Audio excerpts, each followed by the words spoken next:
Эта невероятная история произошла на Аляске. Там Дмитрий жил в маленьком сельском городке. Он родился здесь и имел счастливое детство. С самого детства он был очарован лесами и дикими животными. Он часто уходил на длительные прогулки в лес с родителями. По мере взросления мальчик все меньше и меньше времени проводил с родителями в лесу. Но он никогда не терял любви к природе. В школе он познакомился с Элси, девушкой из параллельного класса. Эти двое сразу же понравились друг другу, и вскоре они начали встречаться. После окончания колледжа они переехали в родной город Дмитрия. Вскоре после этого Элси и Дмитрий поженились и родили двух очаровательных сыновей – Джек и Томас. Дмитрий любил гулять с сыновьями в лесу, как когда-то родители с ним. Зимним днем Дмитрий и его 12- и 9-летние сыновья исследовали лес. В этот день они должны прожить то, что никогда не забудут. Внезапно они услышали странный шум. Дмитрий сказал своим сыновьям оставаться позади него, поскольку все они подошли ближе к звуку. Сначала трое подумали о скулящей собаке, которая могла заблудиться в лесу. Возможно, ее даже бросил владелец. Но в конце концов они увидели молодую волчицу, лапа которой попала в капкан охотника. Животное издавало болезненные звуки, которые разбивали сердце Дмитрия.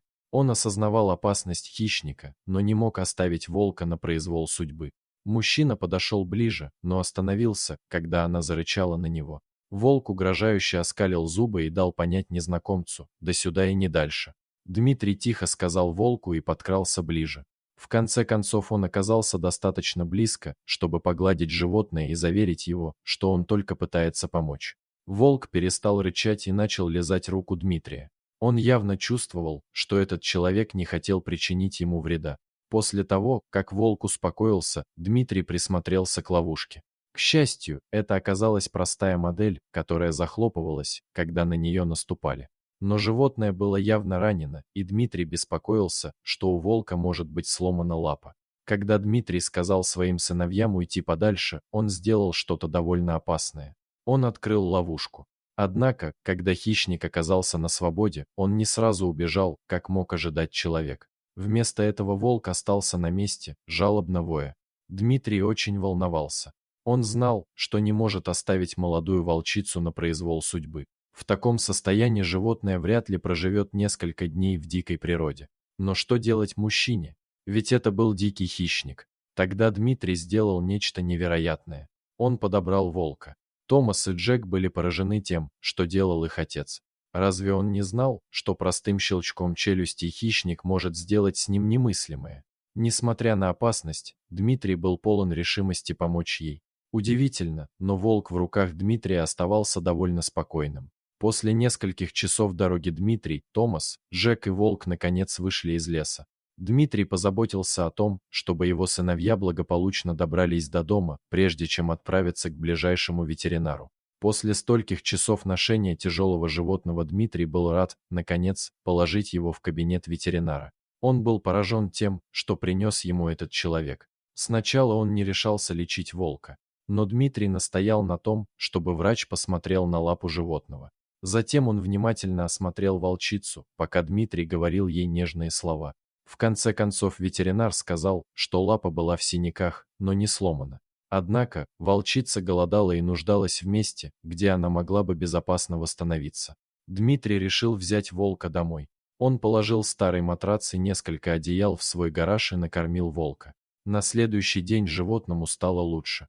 Мужчина и двое его сыновей открыли гараж и с безопасного расстояния наблюдали, как животное осторожно выбирается наружу. Прежде, чем волчица скрылась за деревьями, она еще раз обернулась, как бы благодаря Дмитрия за спасение. В тот момент мужчина понятия не имел, что должно было случиться через некоторое время. В последующие дни они увидели волчицу возле дома.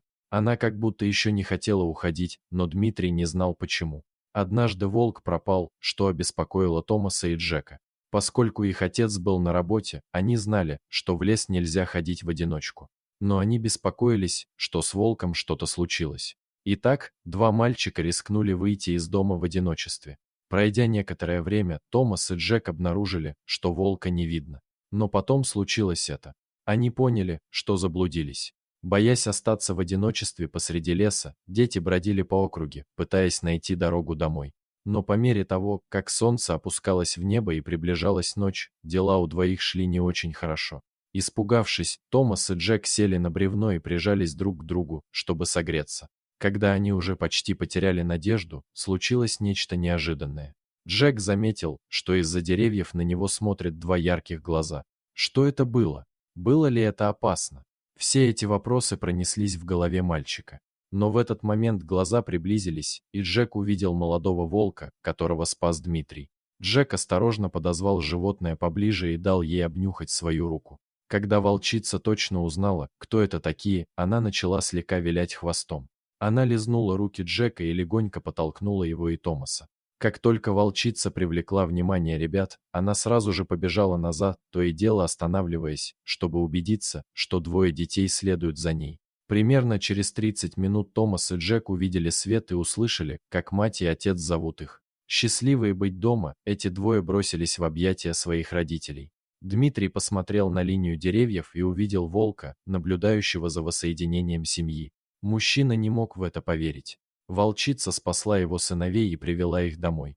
Дмитрий тихо поблагодарил волчицу, прежде чем она исчезла обратно в лесу. Каким-то образом Дмитрий знал, что они больше никогда не увидят волка. Но он никогда не забудет того, что она сделала для семьи. Дорогие зрители, если вам понравилось это видео, то ставьте лайк и подписывайтесь на наш канал. До свидания.